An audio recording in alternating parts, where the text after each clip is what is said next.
prepared to fight an election on this budget. I'm always prepared to stand up for the right thing.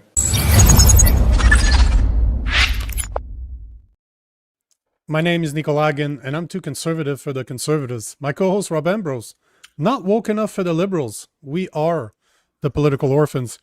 Tonight we're going to speak about the latest Supreme Court decision to remove the mandatory minimum for one of the most heinous crime imaginable, and the latest on the possibility of a Christmas election. Make sure to like this video, but as always, we want to hear from you.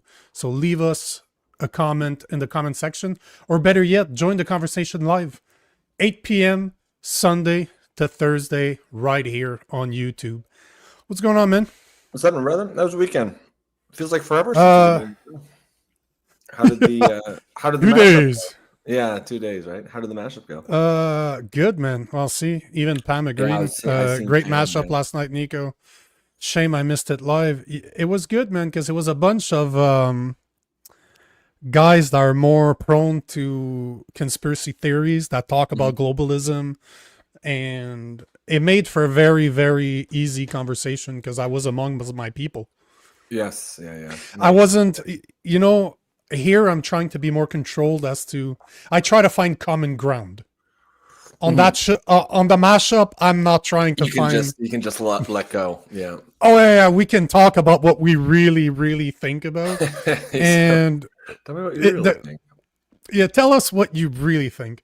Yeah. But one of the questions that I had on the fly, because we had some of the biggest, like some of the most known content creators in Canada, right? People that have been doing it forever. And one of the questions, we all look at Pierre Poilievre as kind of a joke, like a controlled opposition. And the question I had for them is along the lines of, do you think that all the major content creators that have grown exponentially over the past 10 months, since a bit prior to the last election, they all seem like there's a few accounts out there that we can think of that has exponentially grown. Yep. As they are walking the political line, right? They are firmly behind Pierre Poilievre and will not question what he does. Yep. So, the question that I had for them, are they controlled opposition? Like, are they controlled? Are they manipulated? Or do they actually believe what they're saying? And I don't know what the answer to that is. I've spoken to most of them, but I don't know them personally. But it's interesting. Well, I mean, to see. Mark Nixon's one of them. Yeah, we've had him on the show.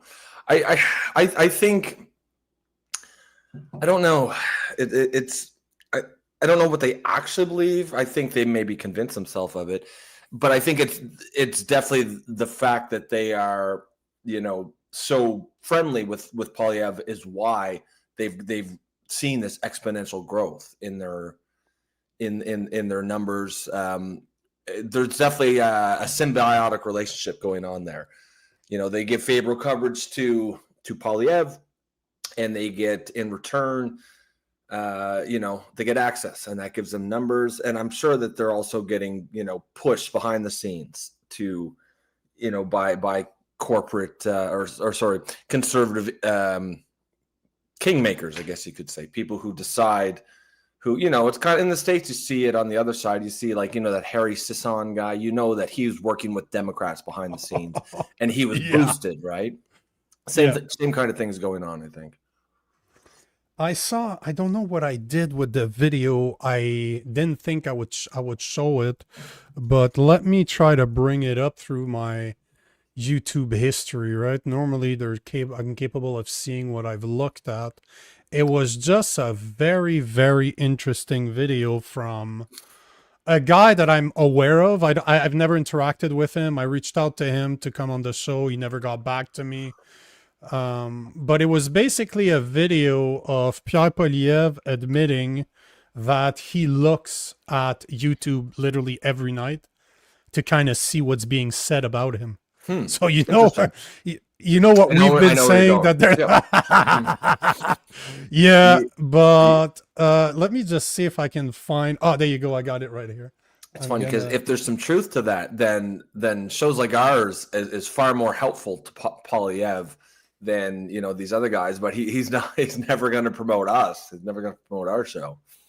No. We all know that he's never. We're never going to be to... the beneficiaries of that boost. No, and you know what? At the end of the day, I'm 100% okay with this because my values are more important than trying to be liked by Pierre Poilievre. I don't need his favors. At the end of the day, I really couldn't care less about his favors. I don't need them. I just found it to be interesting. And here's the video. Actually, I was able to find it. So let's just check this video. Tell me what you think when you look at this. And this video, I was not looking for it. I was literally just doing some research for tonight's show, and that was one of the recommended videos I should watch. Okay. So I know the kid. His name is Dimanii, Dimanii, and I think I follow him on YouTube. I approached him to be on the show because he seemed to be pretty cool. But just listen to this and tell me what's your general impression of this whole thing. A lot of people actually thought it was AI. It wasn't AI. All the haters out there that didn't believe it. It wasn't AI. He actually called me that day. I did call him. I've been watching his stuff, and I go, right before I go to bed, I read, and then the last thing I do is I do a quick search through YouTube, and I was bumping into his stuff. He was walking around streets asking people questions in Hamilton and where else? Everywhere. I was everywhere. You were traveling around, I was everywhere. asking people questions, and I found it very informative because I was getting a real street view of what people thought. And so I enjoyed it, and I tracked down his number, gave him a call out of nowhere, and I can tell you it wasn't AI. Good morning. It wasn't AI. Hey, right on. Thanks, buddy. Keep up your great work. Much. Many blessings. Better days coming. Thank you, sir. Okay. The plot thickens. I mean, we've said that, and I think the audience, and even us, I think we kind of say it half jokingly, tongue in cheek. I think the audience thinks we're maybe patting ourselves on the back, but I mean, that certainly makes it less crazy, right? Because if you're going around YouTube looking for what people are saying about Poilievre, and to his credit, in that moment, he sounds like he's looking for people who are criticizing him, not necessarily people that are happy to glaze him, rip into him. No, people who are going to pump his tires. Those are the ones that he promotes. Oh yeah. But it sounds like he's looking for people ripping into him to actually get his feedback from. And I mean, we have a show on YouTube where we regularly criticize him and tear him to shreds. And so if he spends time on YouTube looking for people criticizing him, it's not that crazy that he'd go on the show. It is funny. I mean, if you're a longtime viewer of the show, you will know that very often when we say, Poilievre, man, you got to do this thing, a week or so later, he's doing that thing. I don't know. I just called it. And that was the point of the video. I just thought it was funny because he's kind of confirming what we've been saying, that he's paying attention. Obviously, we're never going to be the recipient of that call. But, I found it interesting that he admitted that he is looking. Well, if he's watching, looking on YouTube, for people who, we've been doing this show a long time now, almost a year.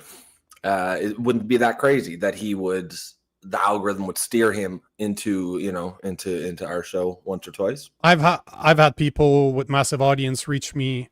We've had people we were reporting on their family contact us through the comment section. They found us, talked about us. There's the guy that got canned from CTV News that reached out to Travis, me. Exactly. Can't remember his name, but he reached out to me afterwards saying, "Hey, can't pronounce it." Hey, great show, but this is not what really happened. CBC Light. So I've had this happen to me multiple times. So I'm not surprised that he's doing it, but he admitted to it. And that's the thing. It kind of thickens the plot that they're probably in bed with him, right? Mm-hmm. If they reach out to a guy that has about 30,000 followers, imagine a guy like me that has 200. What he would actually do if he liked me. Yeah, I think there's a quid pro quo going on there. I think more than just that this is organic Poilievre love. I think it's more. It might not even be explicitly said, okay, you give me favorable coverage and I'll give you access, but it doesn't need to be said, right? No, you don't even need to. If you get, as a content creator, It's implied. just getting a guy that is that known as Pierre Poilievre wanting to record stuff with you, you'll walk the party line. Because that kid is a kid, right? He's like early 20s. Obviously, he's gonna walk that party Sure line. he He doesn't is. need Of to course get he is. he doesn't need to No. get paid in No. order to do it. That's not what I'm implying. And I'm not saying that what he's saying is wrong. All I'm saying is trying to show people that it doesn't matter if you're on the right, it doesn't matter if you're on the left, the game's the same. Oh, sure. If they need, social media is the new media. They need content creators on their side in order to show what they stand for. And again, very interesting that after we've been telling him for 8 months now that he should do more of those interviews, he should do more of those talks with people. then he does. Now he's finally What are the other? So- what are some of the other things? We should have kept a list. There's at least 3 or 4 or 5 things that we. 6, 7, 8, 9, 10. Yeah, even like the ostrich thing, right? Yeah. Because I didn't. Again, maybe we were just early to the party, but I didn't hear anyone talking about that when we started talking about it. I tend to be that's one thing. I do a lot of research and I tend to be 1 or 2 days before most people. Like a lot of my content starts trending 1 or 2 days after I posted it because I tend to look at what's coming. But Well, at yeah, the same time, that's how you want to be. You want to try to do that. And if you can do that consistently, I mean, you're going to be in a good place. I just found it interesting that what we believed is probably true. And good for him, right? I'll give him credit where credit is due, but at the same time, man, I wish he had the balls to do a show like ours. I wish. No, but I just wish. I don't understand. If I was in his place, I would welcome the opportunity to get challenged. Yeah. These I know I'm sure we'll talk about it at some point, but this Carney is really pushing hard for this election. I think Poilievre needs to like pump the brakes on that because they're going to try to pin this on conservatives as much as possible. And I saw some polling lately. It actually suggests that the Libs might get a majority.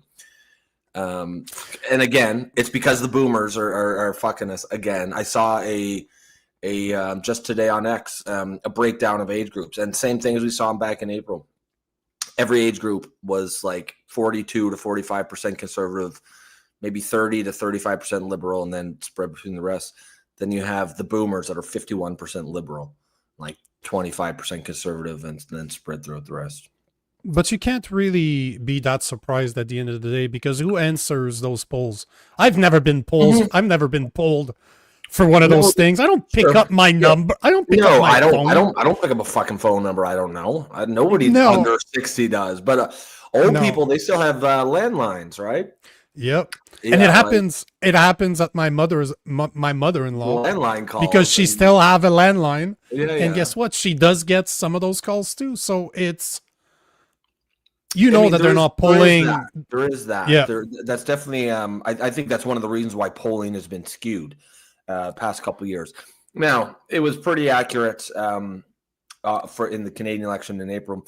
I don't know if the results matched the polling, but it was broadly accurate in that the polling said Carney was going to win, and he won.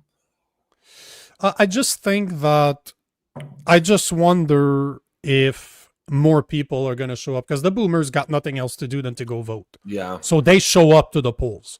You know, I would love to see the exit polls showing what's the percentage of people that actually vote. And I guarantee you the people in the middle that have families, that are working, they're busy as shit. They're the people that show up the least, yet they're the most affected Sure. Yeah. by this. Young And I families. think they're also the ones that are the most disillusioned by the system. They're very exhausted by what's going on. And you know, let's start with this since you brought it up. I'm just going to replay the video of the intro because it's super short.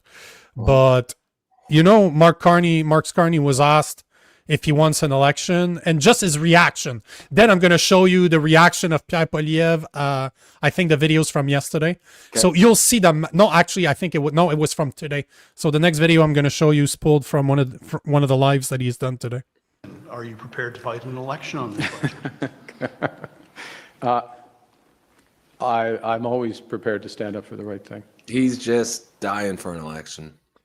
it's just his reaction. He didn't even. He started laughing for about 3 seconds. Yeah. Took a 2 seconds break and said, "I'm ready to fight for the right thing." So the Cheshire cat grin. he's dying for an election. Dying for it. He is dying for it. it. Would be just so great. Just such a massive own goal. If this election, he actually gets this election he's dying for, and then he loses it. So it's with interest that So this is the, we often talk, at least I often talk about how Pierre Poilievre's not a real leader. Like, he's not confident. He's not that killer instinct type of guy. He's not very confident. You can see that he's not that confident in himself. And these two videos are the perfect example. Mark Carney on the spot starts laughing. That's a reaction that says a lot.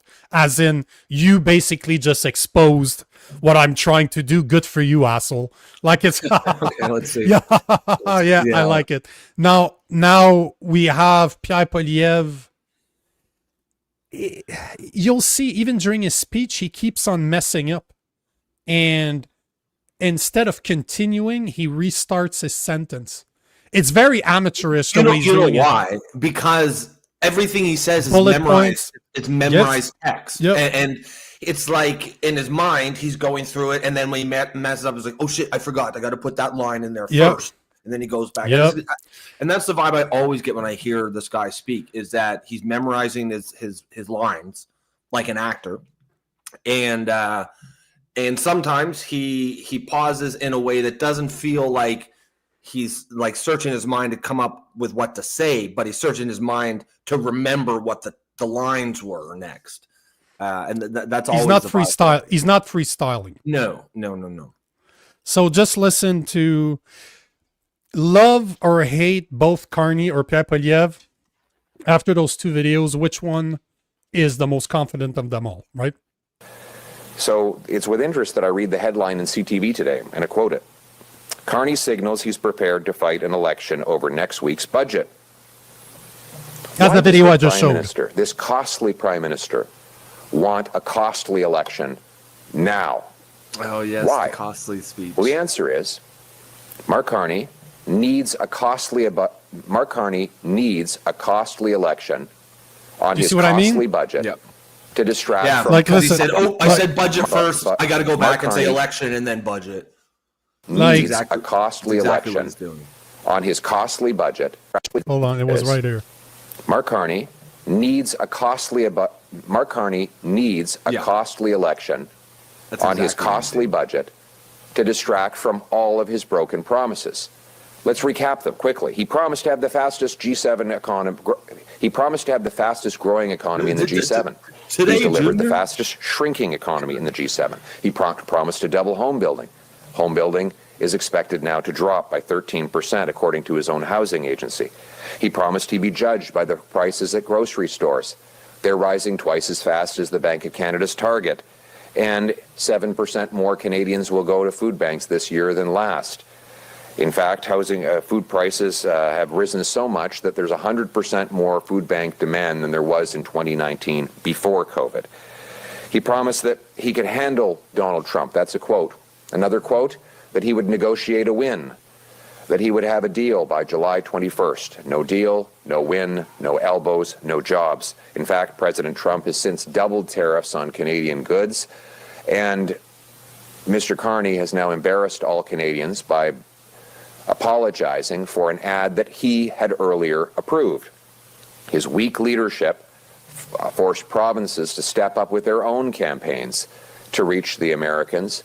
And after they did that, and Mr. Carney approved of it, he then went groveling and offering an apology, with the result being no deal, no wins, and Canadians are losing their jobs. We cannot trust Mark Carney abroad, and we cannot afford him at home. He just doesn't have it. He doesn't have that. I guarantee you, if I showed that to an American friend of mine that doesn't follow Canadian politics whatsoever, that probably knows Mark Carney because he's the prime minister, probably heard Pierre Poilievre because he's been around long enough to, okay, I know those names, but without telling them who they are, which one would you vote for, just judging by 2 clips. I could literally Yeah, clip I vote for Carney. the first Based on 15 touchdown? seconds of Carney and the sure. first 15 seconds of Pierre Poilievre. Which one seems more like a confident leader? And I hate to say it. I hate to say what I'm saying, but a guy like Carney sounded confident in his answer, he's even got- though he's he got was confidence. surprised by it. It's undeserved confidence, but it's confidence. Yeah. It's there. He's very convinced of his own abilities in a way that Pierre clearly is not. And at the end of the day, a lot of that is just image and branding and posturing. But in politics, that stuff does matter. Optics are huge in politics. A person who, because not everyone gets into the weeds of the policies, like Exactly. They look at a few clips and they say, well, that guy seems like he knows what he's talking about. Yeah, I mean, I'll vote for that. Look at this guy. He's stumbling over his words. He just doesn't have that oomph, doesn't have that it factor. Why would I vote for that guy? Yeah, I mean, it's I don't know, man. He if I were him, I'd be much I actually would not. I don't think it's in the Conservatives' interest to have an election right now. And I would be much stronger in putting it on the Liberals now, saying like, look, we don't want an election. We don't think Canadians want it. Let's see what the budget has to say, but or the budget looks like, but we're going to do everything that we can to not have an election. And I think we talked about this last week, where Carney's probably going to. I've read some stories in the National Post over the weekend that it confirmed what we were saying. Basically, he's put some poison pills into this budget that'll make it almost impossible for the Conservatives to pass it. Because he wants this election. He clearly does. I hope it backfires on him, but I don't know. Yeah, I don't think so, man. I don't have a ton of faith in Poilievre's ability. The other thing too is it put Poilievre in the hot seat. I mean, maybe that's the silver lining. Is maybe this is what gets rid of Poilievre. If he loses again, maybe even the Conservative Party says, "Okay, we got to go in a different direction." It's like I've been saying all week. Pierre Poilievre is in the hot seat. Next week, on the 4th, on Tuesday, is going to be a massive test to his leadership, because whatever he does, he's screwed. He either votes against it, creates an election, gets absolutely hated by the Liberal voters for putting them in the voting booth on Christmas or around Christmas when they're on vacation. They want to spend time with their family. So, it's brilliant. The plan to have this is not a coincidence that they're having a budget on November 4th. Carney's great at politics. He's terrible at leading, but he's great at politics, like the actual the art of winning an election. Of course, that's nothing to do with that's a completely separate skill. But it's brilliant. Leading the country. Putting it on November 4th, poisoning it to make sure that that the Conservatives don't have a choice to vote against it. So Poilievre is screwed no matter what. It's absolutely, I hate to admit it, but it is absolutely brilliant what they're doing. They are putting it all on Pierre Poilievre. They know he's weak. No matter if he's controlled opposition, like I believe that he is, no matter if he's not, he's been weak from the get-go. And now they're able to manipulate him, because no matter what he does, he's going to be hated. There's not a lot of people, even on the Conservative side, that wants an election around Christmas. It's not that they don't want an election. They don't want an election around Christmas, because now that's going to overtake their whole vacation. That's going to overtake everything that they have to, that they want to not do, to like kind of disconnect from the world, spend time with their family. Now it's going to be eaten up by politics. So no matter what he does, if he votes against it, we're going to an election. If he votes for it, the Conservatives are like, how the fuck can you approve? Because it's estimated now that the deficit's going to be like $100 billion. It's the estimate. But no, the only thing that could literally save his ass is if the NDP or the Bloc votes in favor of the budget. But remember what they've been balloon the deficit enough for the NDP. Yeah, it's like there's not enough money wasted on nonsense in this budget. But if you look at what they've been doing, is absolutely smart, because from what they've been saying, they haven't been sitting down with the opposition leaders to really discuss the budget with them. That's a complaint that you heard from the Yeah. opposition is that they met with them, but the conversation didn't really go anywhere. Because Like, they don't want the budget to pass. that's right? my And- point exactly.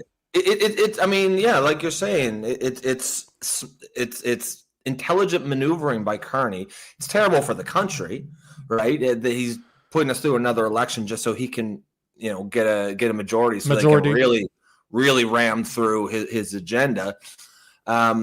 Here's a good comment. So Sheridan Forbes says, now is a perfect time for Pierre to seize power. The people are pissed off. Nothing better than gaining a rise of power with the people behind you.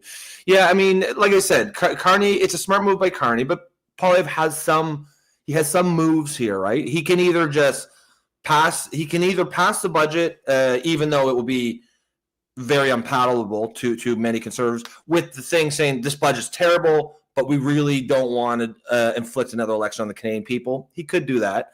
If they just decide they just can't pass it, he needs to go on the offensive now. He needs to start talking in a much stronger tone about what Carney hasn't done, things that he hasn't gotten to deal with our largest trading partner. He also, I think he should be running on the whole. No, we actually don't want to be cutting ties with America and forging closer ties with China. I don't think that's a thing that most Canadians want. Even the ones that might be pissed off in this moment because of tariffs or Donald Trump. That's still most Canadians have an understanding of whatever you think about America. They're still our big brother, right? And to just we complain about them all the time. We're ungrateful and disrespectful in a lot of ways. But to just cut ties the way Carney seems to want to and really just basically make China our new America, I think there's a lot of Canadians who don't want that. Yeah, but at the same time, man, this is the thing. No matter how you see it, do you see Pierre Poilievre as a real leader that's trying to do the right thing for Canada? Because if he really cared about Canada and he was there to save Canadians, to be the knight in shining armor that most Pierre Poilievre believers want, he would be destroying Carney already. Simple message. Let's make a deal with the US. We don't want another election because it's going to cost Canadians $600 million. But guys, can you imagine if instead of sending all that money overseas, we would have kept it in Canada? Like, he has all the opportunities to just say, you know what, guys, what's $600 million to get a new government that will work for you? There's so many ways that he can push that. And to say it out loud, guys, they're gonna trap us. Right now, this is the situation. They want us to vote against the budget. Cut to the clip I just showed of Mark Carney laughing, then come back. This man is trying to play you, but I will not let him do that. So yes, we will vote down the budget because you guys deserve better. You deserve a leader that will be there for Canadians. We will make a deal with Trump. We will stop the carbon tax. That EV mandate is going to the garbage. We will not, just like he has about 5-10 points. Use what Carney's doing against him. The trip that he just came back from, even the CBC couldn't find one single deal that he signed. He didn't do shit when he was overseas. Nothing. He signed a defense deal with South Korea. Who the fuck cares about South Korea? There's two aspects to what Poilievre's strategy should be. One is narrative. The other is policy. Narrative is what you were saying. Look, Carney's trying to play you guys for fools. He's trying to force us in here with this poisoned budget to force another election. And you know what? We don't want it, but he's forcing our hand. And with your help, we're going to make him regret it, kind of thing. That's your narrative. And then your policy is, we're going to make deals. I wouldn't even say make deals with Trump. I'd say we're going to make deals with our biggest trading partner. Speak in terms of America, not in Trump, because obviously Trump doesn't have a great. It has a branding issue up here in Canada. And then just other than that, it's the things that we've been talking about really since the last election. Be vocal about how you're going to build infrastructure, energy export capacity on both coasts, how you're going to ram through pipelines, how you're going to get rid of Bill C-69. You're going to put Canadians back to work. I mean, if he loves slogans, there's a slogan for you. This idea that, look, the tariffs are going to bite hard. They really haven't bitten that hard yet. We have been protected to some degree by the Kuzma agreement. I think it's entirely possible that Trump scraps that at some point. So there is going to be a lot, unemployment's going to get higher. So and honestly, part of leadership is preparing your people for tough times ahead. Poilievre should be saying that. And that will in some ways inoculate the Conservatives for if they win when it does happen. Because if not, the Liberals say, look, the Conservatives got in power and unemployment went up to 10%. But if Pierre says, no, this is going to happen, but here's what we're going to do to combat it. We're going to put 1 million Canadians back to work, building pipelines, developing the Ring of Fire. And I see Kenzie. I want to. I know. Hold on. Saying, I'm almost done here. Saying like, I know that he says these things I'm sure if you could find everything he's saying, he's probably said one of them. He's probably said them once somewhere in a speech somewhere. But one thing we've always said is you got to have. Poilievre talks he's got 1 million talking points, and he's just going on. He checks the list. Once he talks about developing Ring of Fire, then you don't hear about it again. The fact is, no, I don't listen to every Poilievre speech, but I probably listen to more than the average Canadian, and I don't hear him say those things. So just the fact that I don't hear it means most Canadians don't hear it. He needs to have 2 or 3 main points and fucking hammer the shit out of those points again and again and again and again until we're all sick of it. That's how you win. That's just social media marketing right there. That's it. Yeah. It's not complicated. It's propaganda 101, and that's Yep. and you can, and that's why it works. So Kenzie, I never heard it. no, but I agree with you that he says those things. I'm not debating the fact that he's saying those things, but he's not confident. That's the whole point I'm trying to make, is that 1, he's not likable, 2, he doesn't believe it, and 3, he's not confident in what he's saying. That's the whole point I'm trying to pass here. He can do all the interviews that he wants and talk about it every now and then. He does not want an election. Why? Because he knows he can't fucking win. It's either 2 possibilities, because his role is to be controlled opposition, or let's play devil's advocate and he's not controlled opposition. He knows he can't win. Mark Carney's literally laughing in his face. Well, and I think he's laughing at the fact. I think it's comfortable. But that's my point. Opposition. I don't even think he wants to no, take the and that's risk. That's the impression he gives me too. So that's the point I'm trying to make, Kenzie. I'm not saying that he hasn't said all the right things. He does say the right things, but he doesn't believe them. Let me ask you that. Do you believe in Pierre Poilievre? Like, when you listen to the guy, do you believe that he cares about Canadians? Do you believe that he wants Canada to do better, that he is the person to help Canada go back 10 years? Do you honestly believe that he believes it? Because I don't. I've never believed that guy from the get-go. He's always speaking talking points that are memorized, that never come from the heart. And that is the biggest problem that I see. He is just a weak leader that does not care. That guy's so far detached from what being a commoner is that he doesn't resonate with us. At least, again, Kenzie, I feel you, bro. I feel what you're saying. But do you believe in his speech?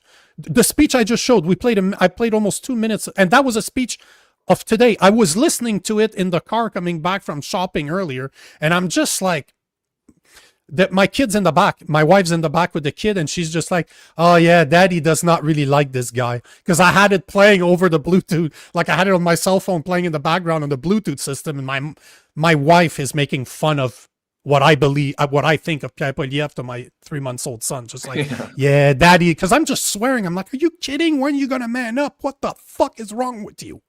So that's the point I'm trying The first word, to say. the first words that he says. Poilievre is weak. But again, this is the thing. It is such. Imagine that politics is real. Imagine that we still have a choice. I don't think it is true. I think it's controlled opposition. I think I'm pretty clear about this. But let's play devil's advocate and let's say that our votes really matter. Can you imagine a better time than a confident conservative could ever wish for than right now?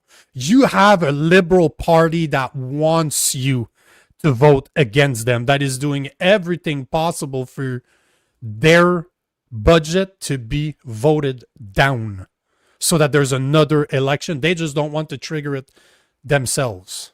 Yeah, which is I mean, it's bad for Canada. It's they don't care about that. It's unfortunately smart politics. It's good in that sense, but I think part of the narrative Poilievre has to do, whether they decide to oppose the budget or not, they need to start putting this on Carney now and start being, look, we don't want this. Even if they decide to reject the budget and trigger an election, it needs to be, look, basically the narrative should be, we're doing this against our own will. We don't want to do this. Mark Carney's trying to play us all for fools. Sheridan says, Pierre's the best of the bad lot. You go with the army you have, not the army you want. I prefer Brock, but Pierre will have to do. Carney is gangster playing banker. Banksters won't end well. So, I mean, I'm going to, obviously, we're both kind of critical of Poilievre here, and, Nico more so than me, really. So just to say a few decent, I guess, or maybe hopeful things, correct in the sense that he's the guy that they have right now. And I'm tradition, I'm a liberal or liberal-minded, classical liberal. I'm not capital L liberal. I wouldn't vote liberal, but I would vote for Poilievre. I think of all the people running, he would be the one that I would want to win, just because I don't think he's going to fix a whole lot, but he certainly probably wouldn't make it any worse. So I guess to that extent, I get the desire not to shit on him because he's the guy there now, and you really want Carney to lose and the Liberals to lose, and I feel you. But I think I don't know. I don't know that he's the guy for the job. And maybe if there's a silver lining to an election where the Libs do win, even win a majority, it's that maybe this clears the decks for someone else who, because at the end of the day, I see Poilievre is probably going to lose another election before he's gone. And maybe it's better to have that 3 months from now than 4 years from now. It's just, man, the Liberals with a majority is a scary thought. Because that means C2, C8, C9, and the new C63 pass without opposition. That is scary. Oh, that scares the shit out of me, because that means I need to leave Canada. But before you go, Kenzie, the whole point of this, and this is the whole point I'm trying to make here. Let's say that I believe Pierre Poilievre. Let's say that I believe that everything he's saying, he means it, that he wants what's best for Canada. I like to play devil's advocate to prove my point. Let's say that I do believe that. Why is he not doing everything possible right now to set up the election to say, you know what? The Liberals are trying to trap us. If they want another election, we will give it to them because we can win. I want to be the person that will fix Canada. I'm here to fix Canada. I care about you. Why is he not embracing it? And that's the part that pisses me off, is the fact that he does not have the stones to go for it. So he's either controlled opposition, which I know he is, but devil's advocate, he doesn't want an election because he's comfortable in his role as an opposition leader. So no matter what, it does not look good. He's got a job. It just does not look good. The optic is terrible. That's what drives me nuts about this guy, is that he has all the chances in the world to become prime minister if he really wanted to. But that would mean standing up for something, letting your balls drop, and for once in your life, stand up for what you know is right and stop listening to your handlers. Stop letting them tell you what you need to say and just fucking speak from the heart for once in your life. Well, and I think, isn't one of his handlers, one of his top advisor, a woman he used to date or something? That's bad. That's bad idea just all around, because you start to make decisions based on, personal feelings and not what's, smart advice. Kenzie says, none of the Conservatives said they want election. It is not the time. The polls don't show they will win. It's ridiculous. Canadians can't see how bad Carney is, but Canadians can't see how bad Carney is yet, but they will. And that's exactly why the Liberals want an election, right? They want to lock in that majority because right now the economy it hasn't really gone down that bad yet. It's been shielded No, by the not tariffs, yet. but it's baked in. It will happen 6-12 months from now, no matter who's in power, no matter what decisions get made today, because economics are often lagging real world events, right? Like the job loss, the tariffs that were put on 6 months ago, they'll cause job losses 6 months from now. So no matter what anyone does, that's going to happen. And people are going to start blaming the Liberals for it. People are going to start blaming Carney for it. And that's exactly why they want to lock in a majority for the next couple of years, because you do this time next year, and if they cause the budget to cause the government to fall by rejecting the next year's budget, I think most of those economic issues will have happened, and I think Canadians will see. I think that the atmosphere will be completely different. I think the Conservatives will probably win if they could force. But it's going to be too late from now. But yeah, if he gets a majority now, that's locked in 4 more years.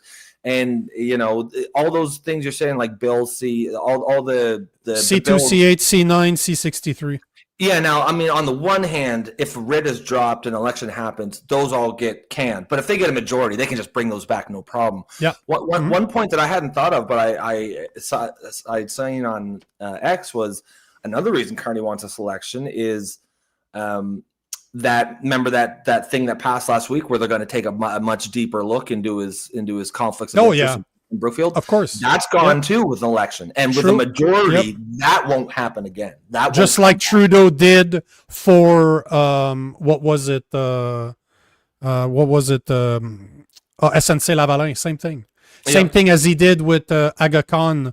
You're able to get. That's what he did last time. He was getting looked into SNC Lavalin. He stepped down as the Liberal leader in order to avoid scrutiny. And the criminal case just got dropped last month. So you're right. I didn't think about this. I need to keep at least 10 minutes for the main topic of the day, because I didn't think we'd be talking about this for 50 minutes. But hey, this is I'm always happy about that. This is organic. JD28 is saying, if you do not have a plan to leave Canada, you don't have a plan, brother. I spent half my time in the US, and my wife has an Italian citizenship. So technically, there's a lot of places we can go. But that doesn't mean I want Canada to be fucked, right? Even if I don't necessarily want to spend the rest of my life here, I would love Canada to go back to the Canada I grew up in the 80s and the 90s and even prior to that. And JD828 is making a valid point here. I like Poilievre, but he's too smug. Needs to speak freely and from the heart, and that is probably my biggest problem that I have with him. He's not a likable guy. I don't know how he is in person. I've never met him. I've been told by a lot of people that have spent time with him that he's a cool dude in person, but it does not translate on camera. It doesn't matter how you are behind closed doors. What matters is how you present in front of the camera, because the people will not meet you. And he's just smug. He's not likable. He seems very uptight. I'm not a fucking fan. I think that's pretty fucking clear. But I think most people who support him, great opportunity that he has to do something if he has the confidence to do it, because Carney has done enough in the past 6 months to be completely destroyed if you have the balls to speak about the wrong that he's done. If you start approaching if you stop trying to please the left, the people that will never vote for you, and start saying that we need a deal with the US, our exports are worth $580 billion a year. We cannot afford to drop that. So the first thing I will do as Prime Minister, I will set all our tariffs that we have on the US to zero. I will drop the carbon tax, the industrial carbon tax. I will slash your income tax. I know that most average working Canadian pays 42% in taxes. I will cut that by that much. Screw the WEF. I will not sign. There's so many things he could do that would win it for him. He just is controlled opposition or doesn't have the balls to do it. Either way that you look at it, it's not good. It does not. What's the point of him being opposition if he will not take the role of really opposing their opponents? Because I'm telling you, next week he's shooting himself. He will have to shoot himself in the foot. No matter what he does, it's going to look bad on Poilievre because he put himself in that corner. Yeah, and when he talks about our relationship with the United States and Donald Trump. He really just needs to, I understand Carney certainly has that sort of Trump card to play, pardon the pun. Just he played it very effectively in the last election where he made it about Trump, and then, the Canadian public mindlessly went to the polls and voted for him. But like, he needs to get away from this making Trump the focal point. It's America that we're dealing with, not Trump. He needs to treat Trump like just a natural disaster. It's more like the narrative is, look, guys, I don't like it as much any more than you do. He's the president of the United States. This is the guy that we have to deal with. There's nothing we can say. Nothing is gained by insulting this man personally. We have, no, we're not going to bend over, but yes, we have to deal with him, and we have to come to the table in good faith, because the size of the U.S. economy and the size of our trading relationship with them leaves us no other choice. We don't have the luxury to be elbows up, is what he should be saying. No. And let's be more self-reliant over starting now. We will reopen the floodgate for oil and gas. We will build pipelines. We will build refineries. People we love will that message. Back to work, man. Fucking back to work. That's it. There's a great comment here by David. Yeah, we'll just take this last one and then we'll move on. And actually, I think David might be a first-time commenter.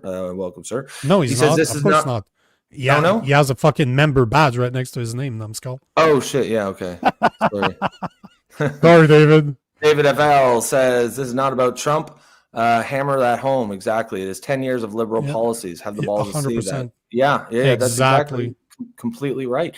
And there's a chart that we played every day during the election where it shows our economy on a graph next to America's, and it went down with America's, up with America. And then they put Justin Trudeau's stupid face when he got elected in 2015, and immediately they diverged. America kept going up.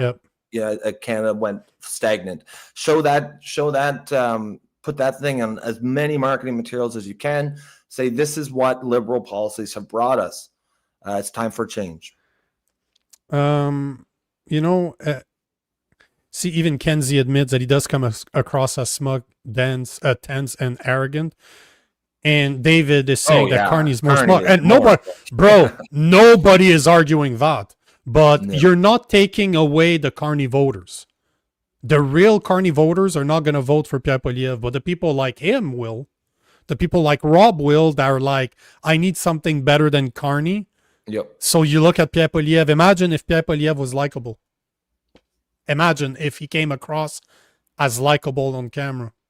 How powerful that man could actually be. Because at the end of the day, man, if you vote for the lesser of two evils, most people with common sense will vote for Pierre Poilievre. Because at the end of the day, man, Pierre Poilievre's not a conservative. He is a liberal. He's the right side of the liberal spectrum, but he's still a liberal. He's not a conservative. He does not believe in abortion. He does not believe in religion. He's not here to reduce the size of government. He's a liberal. He's just liberal with a bit of a fiscal sense. He wants to maybe stop the bleeding, but he's not fixing Canada. Let's be honest here. He's not going to change fucking anything. He works for the same people Carney does. But imagine if he was likable for the average people.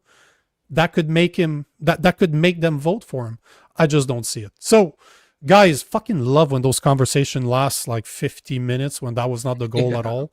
But let me address at least, let's take like 12 minutes, 11 and a half minutes to speak about the main topic of the day, which is the new Supreme Court decision. I will let the video explain it, but what the this is, I don't care if you're leftist, you're rightist, you're somewhere in the middle. If this does not piss you off, you need to give your head a shake. A controversial call as the Supreme Court of Canada rules 5-4 that the mandatory minimum sentence for possession I can of pick child out which of the pornography five isn't voted for it. constitutional. Just by that picture. But hold on, man. You're literally covering the story here. Hold on. You have to keep your comments for like 25 seconds in, because they already said what we want to say. A controversial call as the Supreme Court of Canada rules 5-4 that the mandatory minimum sentence for possession of child pornography isn't constitutional. When the courts look at... They ruled 5-4 that minimum sentencing for having child pornography is unconstitutional. This is what the Supreme Court of Canada voted on. That it was unconstitutional, and this fucking twat right there is going to try to convince you that it is Check that fucking guy's laptop. If he believes it's unconstitutional, check that guy's laptop. mandatory minimum sentences, they do not look at the offenses of the person who is charged with the crime. Previous decisions mean the Supreme Court is allowed to look at hypothetical cases when judging constitutionality of the law. In this case, justices considered the possibility of an 18-year-old receiving explicit images from another 18-year-old of that second person's 17-year-old girlfriend. That first 18-year-old didn't ask for the image, but now possesses child pornography. If there is a reason... Hey, this is not the case here. Well, yeah, This they is made not- that up. They made this hypothetical up. But this is not what we're talking about. We're talking about kiddie porn here. We're talking about a 3, 4, 5, 6, 7, 8, 9, 10-year-old kid that ends up on a 45-year-old man's laptop. We ain't talking about a 17 and an 18-year-old here. I'm pretty sure that those judges, if that ever makes it to court, are going to look at that and say, hey, what the fuck, man? Why are we even here? You do not change the complete law for the dumb fucking exceptions like those ones. We're talking about pedophiles here. We're talking about fucking predators. Yep. We ain't talking about the 18-year-old that has a 17-year-old This girlfriend. Hypothetical edge case that didn't even actually happen. And the thing is it's just very that's hypothetical scenario is very easily fixed by prosecutors using just common fucking sense. And most laws, like statutory rape laws, have they're called like Romeo and Juliet exceptions. They're built in where, say, it's illegal to have sex with a woman or a girl under 16 unless it's usually 3 or 4 years in age, and then it's void. Same thing can be done here. It's not a problem. It's a very easy fix to make. You don't protect all the other fucking pedophiles for this very easily fixed issue that didn't even fucking happen. It's and even if it did, then that person can come to the Supreme Court with the actual case, and the Supreme Court can rule if they had sense. Oh yeah, no, that law doesn't apply to this, which is clearly a different situation. It's like they expect us all to be like morons and not have any sense of context or nuance. Everybody understands the difference between an 18-year-old getting a titty shot from a 17-year-old girlfriend and a 45-year-old man accessing nudes of a 10-year-old child, and they're pretending like the average human can't figure out the difference. And it's an insult to our intelligence of every Canadian. And you know what's most disturbing is just the mindset that has to go into this. Like, it'd be one thing if it was like a loophole that just kind of accidentally happened, that it was like a law was made and no one really realized, but you had to go out of your way to be like, you know who we really need to protect? Fucking pedophiles. Those are the people that we really need to protect today. And that's what these judges did. They went out of their way to protect pedophiles. It's absolutely ridiculous. Check their laptops. Yeah, that's it. Yeah. And anybody that agrees with this, anybody that doesn't think that it should be a way higher mandatory minimum for the people that are caught with that type of images on their laptops, check their laptops. Check their fucking laptops. Because to me, it's self-preservation. And, before, I'll take 1 minute because I saw a bunch of comments saying Pierre Poilievre did stand up to that. I do have... He stood up twice. I have the one for the CBC because I thought it was cleaner. Ruling is wrong-headed, and I would oppose the ruling, and I would use the notwithstanding clause to overturn it. And my future government will introduce mandatory prison sentences for possession of child pornography so that dirtbags like this go away for a very long time. Some of the reasoning from the justices was that they could see a scenario where two 18-year-olds exchange images and then have a mandatory minimum imposed on them. I don't know what you make of that. No, because you have to be found guilty to get it in the first place.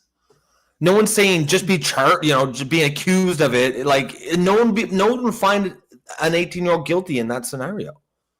No. I think the Supreme Court needs to get away from these imaginary scenarios. The Exactly. scenario before them was two men in possession over a long period of time of hundreds of images and videos that were made by torturing innocent children. And with those facts in front of them, their conclusion actually should have been that the sentence should have been much more than the 1 year and 9 months that the two dirtbag offenders received. They should go away for a very long time. Frankly, if I had my way as a father, I would lock them up and throw away the key. I mean, credit where it's due. That's why I'm playing it. As much as I hate on Poilievre, I will always give credit where credit is due. I agree with him on this case. He doesn't go far enough, but I understand that he still needs to be more politically correct than I am, because as a father, that guy wouldn't make it to prison. I'm just saying. He would not. Have you seen the video? I can't show that video because this will definitely get the channel banned. But do you remember, I think it was in the 80s or the 90s, there was this guy that was involved. At the I think it was Marsh.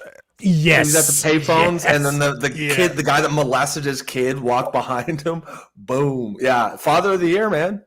Absolute father of the year. If I was on the jury of that guy, innocent. I didn't see anything wrong. What happened? Innocent. Innocent, completely. Hey, how do we know that was really him? How do we know that was really him? AI. Yeah, it was AI. He had to disguise in the video, and I just don't think that was him. No. And honestly, I mean, he still had his kind of like politician speak, but I feel like I detected. That's how he is. But that's how he is, though. No, but yeah, I know. But I feel like I detected a little bit of like something that came from the heart there. He's a father. Because he is a father, right? And something that was, a little bit of fire, just a little bit of fire in his belly there, for Poilievre at least. Yeah. But I'm kind of surprised though that he's because he's been on CBC quite a few times recently. Have you noticed? That kind of surprises me because they normally don't really have conservatives on there.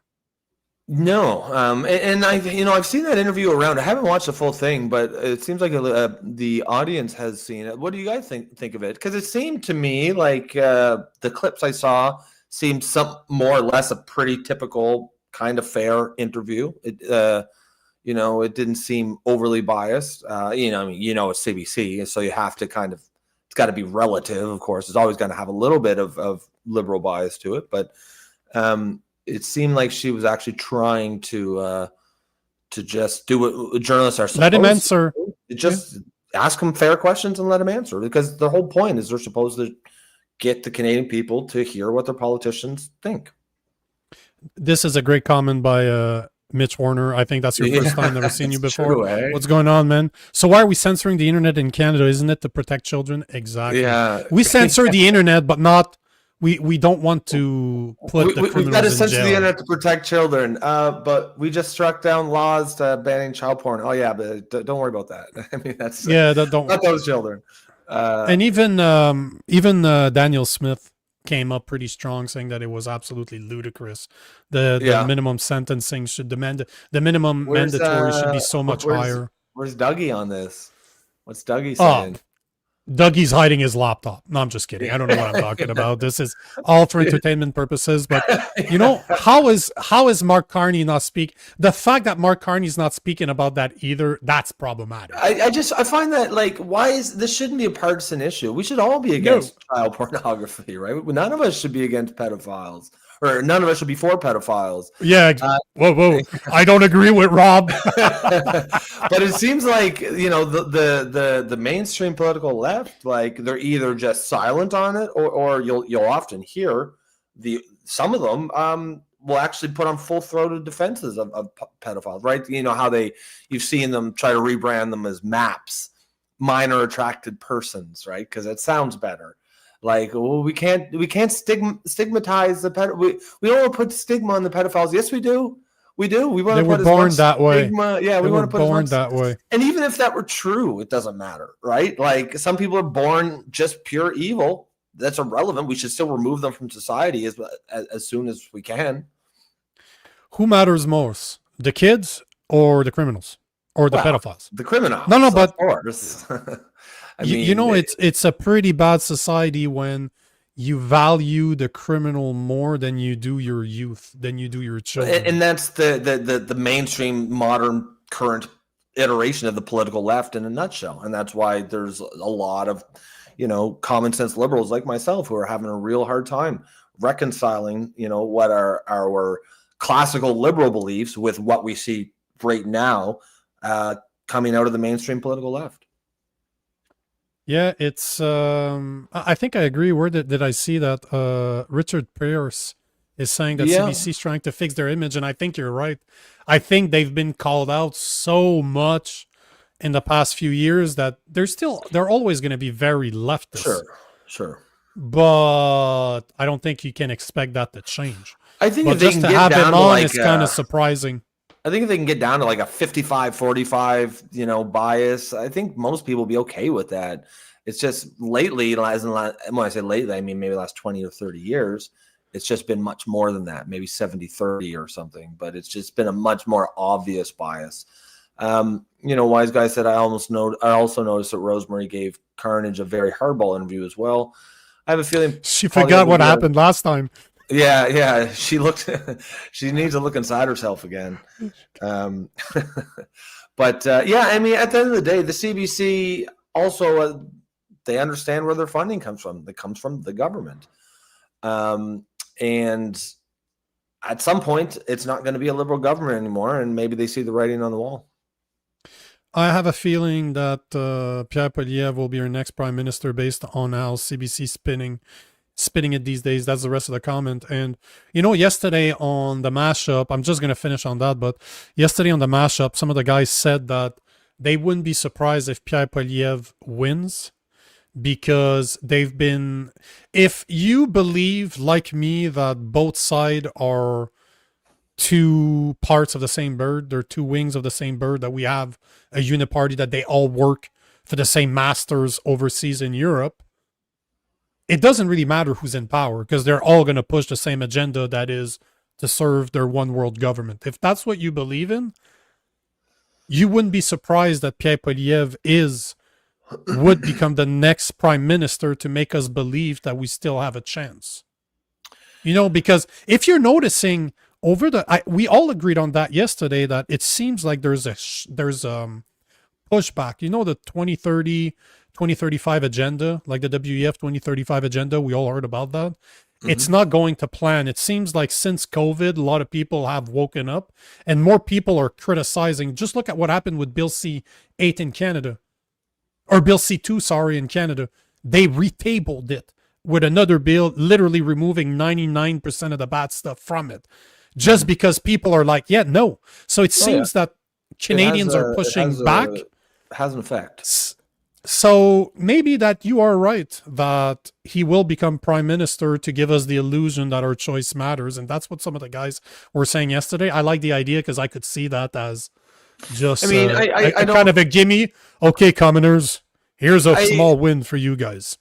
Yeah, I mean, I don't necessarily believe that they're controlled in that way. I don't think Pierre takes marching orders. I could get on board with the controlled opposition argument if it's more like they just, the people who actually say are pulling the strings behind the scenes of, say, the Conservative Party, they know what they have in Poilievre, and they know that he will be, like, they don't have to explicitly give him orders. They just know that by putting him in this position, they will get their agenda passed or pushed. They know, I think he's weak. He's not going to do anything that would be counter to their agenda.